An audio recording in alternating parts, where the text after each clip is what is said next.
It only started a little while ago, but I fear it's getting much worse. My dad has started alternating between two faces that couldn't be more different. The first one has brown eyes just like mine, glasses that are much bigger than mine, and a beard that I won't be able to grow for at least 5 more years, as he says.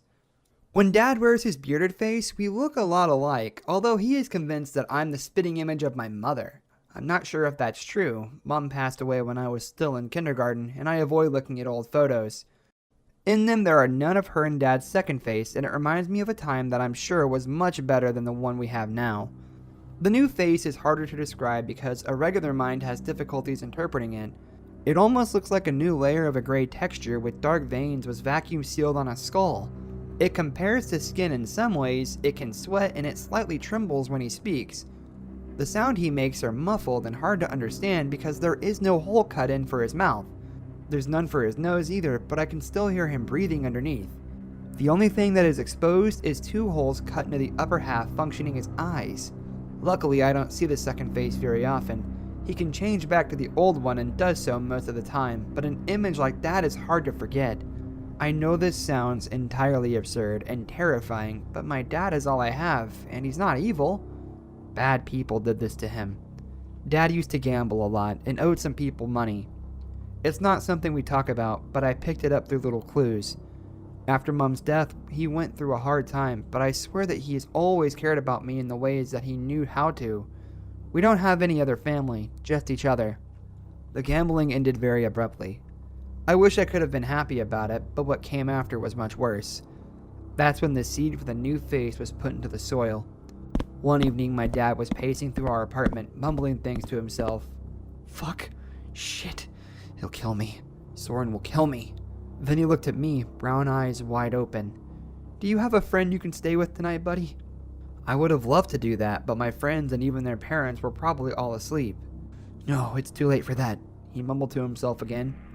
Go to your room, lock the door, and go to bed. I have to go out and take care of something. You're 12 now. You can do this, right? I nodded, but before I could even move, there was a knock on the door. From the look on Dad's face, I could tell these weren't visitors he was happy about. After that knock, a number of things happened. Dad rushed me to my room, which I locked from the inside. He told me to go climb in my closet, which I didn't. I sat down right next to the door. A few seconds later, our front door slammed open. I expected noise, shouting, crying maybe. But it was eerily silent. All I heard was the occasional whimper of my dad. I felt so helpless. A man spoke words in a language that I didn't understand. After that, there was only silence until finally the front door opened and closed again. For hours, I was too afraid to leave my room, but when I finally did, it was morning. I tiptoed towards the kitchen where Dad was having cereal. He smiled when he saw me, wearing his regular face. Everything seemed normal. It wasn't visible at first, but after that night, my dad had changed. At first, I only caught glimpses of it. The first time I saw it for a second in the window at night and was sure I imagined it, but then I saw it in the bathroom mirror, in his dark teacup, and sometimes in my dreams. The shape that trembles and breathes with no mouth. It was fine as long as it was only in the mirror, but as time progressed, it started growing outside the mirror. Now his face changes at least one night a week, and it stays for hours. I don't know what happened that night, only that I now spend a lot of time locked up in my room. The description of the second face, I realize, resembles a mask in many ways, but it isn't. And the reason I know that for sure is that one night when Dad was sleeping or appeared to be sleeping, I tried to take it off. I was sick of it. I hated the other face. I wanted to see my regular dad again, but it was impossible. It wouldn't move, but when he felt my hands on his new skin, his eyes opened wide and he gave me the sign. We never discussed the sign. He never speaks of it when he wears his other face. It's just something that I learned. When he pushes his fingernails into the palm of his hand, it means that I should run to my room and lock myself inside. It's the only way he's able to communicate freely when the other thing takes over. He tries to protect me, even in that unimaginable state. It usually only happens when we have odd guests in our home or before he leaves to take care of something and doesn't come back before the sun. As it only comes out at night, I can avoid it most of the time. The few times that I have witnessed it, I'd rather try and forget. He came into my room only one time. His hands were all bloody and he stained my white sheets. I kept my eyes closed and tried to ignore the muffled breath underneath his new layer of skin. I tried to hold my breath as long as I could so he wouldn't notice how scared I was. After a few minutes, I finally heard the door close again. One night, I thought he wasn't even at home. I got up to go to the bathroom. I had to go so bad I thought I'd wet myself. When I opened my door, he stood there right in front of it. No mouth, no nose, only 2 small cuts for eyes. He made noises as if he was trying to speak, but no real words came out. It was a terrifying sight, but he never tried to attack me, and I'd simply learned to lock my room every night and stop drinking anything before going to bed. In the morning, he'd always have his other face back and be a pretty decent dad. He really was trying. It took me a while to understand what happened and why the dangerous people even did this to him. I thought they were trying to hurt him, but now I know that they weren't punishing him. They were using him as a vassal, a body to carry the face and act on its behalf, to scare victims or do even worse things to them. I know that now because he finally opened up to me. We had dinner together, almost like a regular family sitting around our kitchen table. I can't begin to describe how out of character this is for us. We hardly ever eat together, and if we do, it's usually frozen pizza in front of the TV. Last night, however, Dad cooked. He made baked potatoes, green beans, steak, and even some really nice pepper sauce for the meat. He poured himself a glass of wine, and I had Coke in a fancy glass that I didn't even know we owned. When I had difficulties cutting my steak properly, he helped me without a word. For a few minutes, we sat there silently. I even tried to chew as slowly as possible so I wouldn't be too loud. It felt as if I was having dinner with a stranger, and I had to be on my best behavior. It wasn't really a stranger, though. Dad was wearing his regular face. He even smiled when he caught me staring at him. "You like this better, don't you?" he asked. When I didn't respond, he added, "This face." It felt odd because we never spoke about the obvious issue. I didn't talk to anyone about this, kept it a secret because I was afraid that someone would take away the only parent I had left. I nodded. Of course I preferred his regular face. Dad stuffed a big chunk of meat and potatoes in his mouth. "So do I. This is quite the mess we found ourselves in, isn't it, son?" Again, I only nodded. "Do you even understand it? You're pretty young, right?" "I'm not that young." He looked me up and down. "Well, you're small." He was in a mood. Normally he was only like this after a night of losing, agitated, slightly mean, but not violent. "I'm old enough to know that you've turned into a monster," I hissed. He dropped his fork and grinned. His teeth looked red from the bloody steak. "I'm not a monster, son. I only work for one. Not voluntarily, but if I stop, he brings me incredible pain. He can rip my soul into pieces simply by stating my name. At least that's what it feels like." He sighed. "And imagine if he killed me. Who'd take care of you?" I shivered at the thought of my father being murdered, and especially at hearing him talk about that, as if it was the most normal thing in the world. "You and we get along well, don't we? I don't mind you being here, I really don't, but sometimes I think it'd be best if you simply left. Ran away. Disappeared." I clenched my fist so that I wouldn't start crying. "Dad, what is going on?" I whispered. He reached his left arm over the table and put his hand on top of mine. "This thing inside me, it's fighting.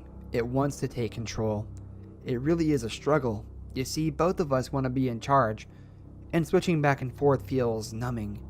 If I could get rid of him, I could do so much more." "Then why don't you? Kill it. Kill the thing. We can run away. I don't care about this home. We can get help. We can go to the police." I was practically shouting. "I can't kill him. He has a mind of his own, and I'm not sure what would happen to me if I did." His eyes appeared tired and sad for a moment, but then he smiled again. I don't get..." I started speaking, but dropped my knife on the ground before I could form a sentence.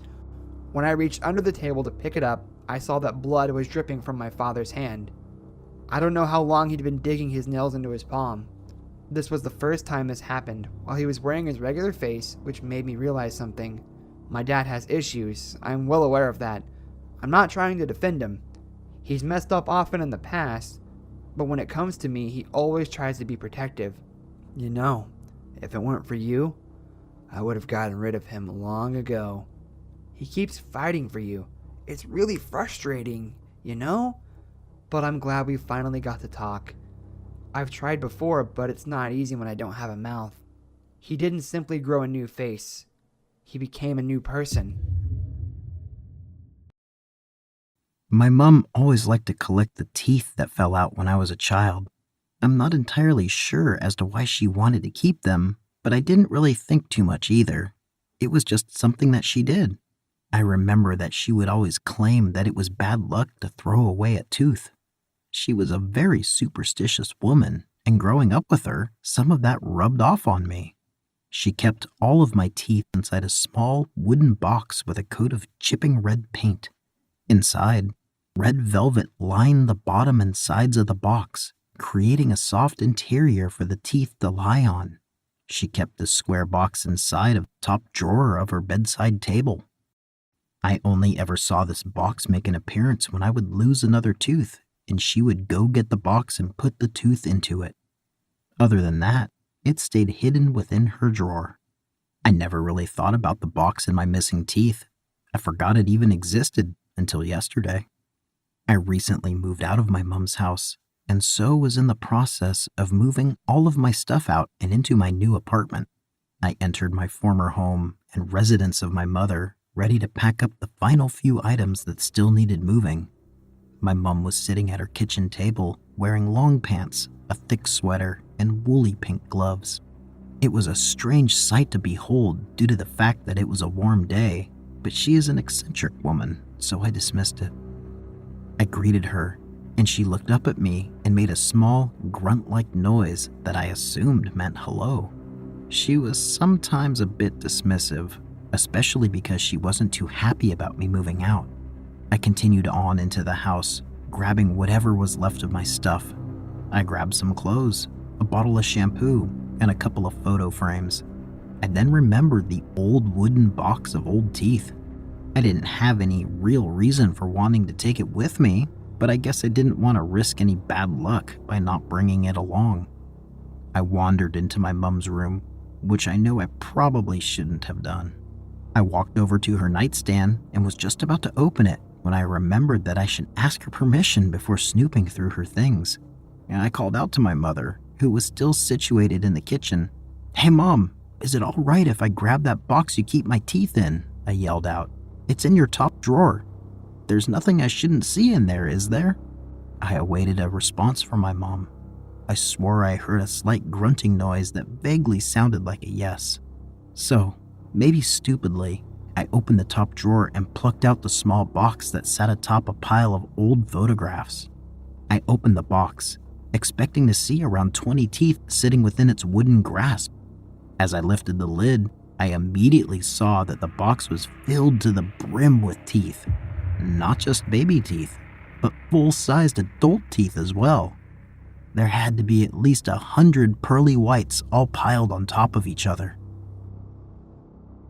As I stared down into the box, I heard a noise behind me, like a soft grunting sound.